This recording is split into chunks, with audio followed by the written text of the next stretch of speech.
चली जा रही है घर छोड़ के, क्या कुछ हुआ, कुछ कहना चाहेंगे? जीजी को पता लग गया है कि वो प्रेग्नेंट नहीं है, और सबसे बड़ी बात ये पता लग गया है कि वो कभी प्रेग्नेंट हो नहीं सकती है।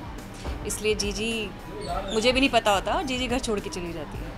हाँ, तो क्या कुछ हुआ कि घर छोड़ कर इतना बड़ा फैसला ले लिया? जीजी को मैं बताती हूँ, ईश्वरी जीजी को, कि रिपोर्ट थी मेरे पास, मैं किसी से पढ़वाती हूँ, फिर मैं जाके जीजी को बताती हूँ। तो जीजी और मैं जाते हैं सोनाक्षी और देव से बात करने, तो वहाँ जीजी सुन लेती हैं कि वो प्रेग्नेंट नहीं है। और सबसे बड़ी बात, वो सोनाक्षी कभी प्रेग्नेंट हो ही नहीं सकती है। वो आती हैं, बहुत रोती हैं, वो बहुत रोती हैं, और अगली सुबह जब हम उठते हैं तो हमें पता लगता है कि वो घर में है ही नहीं। तो मैं घबरा जाती हूँ, और वो पता नहीं कहाँ चली गई हैं, पता नहीं है किसी को भी। अच्छा, देव के लिए अपनी माँ की अहमियत बहुत ज़्यादा है, और वो ढूंढ रहा है पूरे, और वो शायद ईश्वरी जी मंदिर में जाके भेजे। तो आपकी तरफ से उनको दोनों को उनको वापस घर लाना या देव को समझाना कैसे आपकी तरफ से? क्योंकि वो चाहे कैसी भी है, राधा रानी कैसी भी है, लेकिन जीजी से प्यार करती है, वो फैमिली से प्यार करती है। थोड़े उसके अपने लालच है, अपनी ग्रीड है, बट फिर भी वो उनसे प्यार करती है। तो वो भी चाहती है कि जल्दी से जीजी मिल जाए, बस वो सिर्फ और सिर्फ सोना से ही नफरत करती है।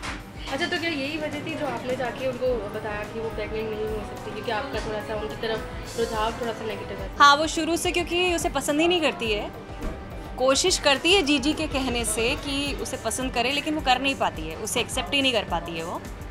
तो वो इसीलिए क्या करती है कि वैसे तो उसके अंदर ना हमेशा ये रहता है कि मुझे सब चीज़ें पता रहे, मुझे सब चीज़ें पता रहे।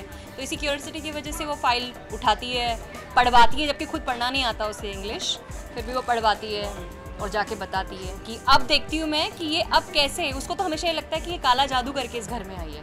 तो वो देखती है कि अब कैसे वो बचेगी, कैसे क्या होगा। अब तो उसका घर से इस पत्ता साफ है हमेशा के लिए। लास्टली अब आपको एक और मौका मिल गया सोनाक्षी को बाहर निकालने का, क्योंकि वो प्रेग्नेंट नहीं हो सकती कुछ, इस चीज़ को किस तरह से यूज़ करोगे आप? वो तो यूज़ किया है कि मतलब आपके आंगन में कभी फूल नहीं खिल सकता है, और मुझे बड़ा अफसोस है, कैसे होगा, उसने आपको धोखा दिया है। तो वो पूरी तरह से जीजी की इस बात के लेके इमोशनली भी उनके कान भर रही है। और हमने ये देखा कि अगर जैसे सोनाक्षी का पता चला कि वो माँ बनने वाली है, तो सोनाक्षी जी और ईश्वरी के बीच में बहुत अच्छा बॉन्ड हो गया। तो अब ये जब उन्हें पता चला कि वो कभी माँ नहीं बन सकती, तो क्या होगा? क्या उनका बॉन्ड वैसा ही रहेगा या नहीं? क्योंकि एक जो माँ होती है ना, और अगर वो दादी बनने वाली हो, तो एक दूसरी तरह की फीलिंग होती है इंसान की। और जब उसे ये पता लगता है कि मेरे घर का चिराग ही नहीं होगा और हमारा वंश आगे ही नहीं बढ़ेगा, तो वो बॉन्ड मुझे नहीं लगता फिर रह पाता है।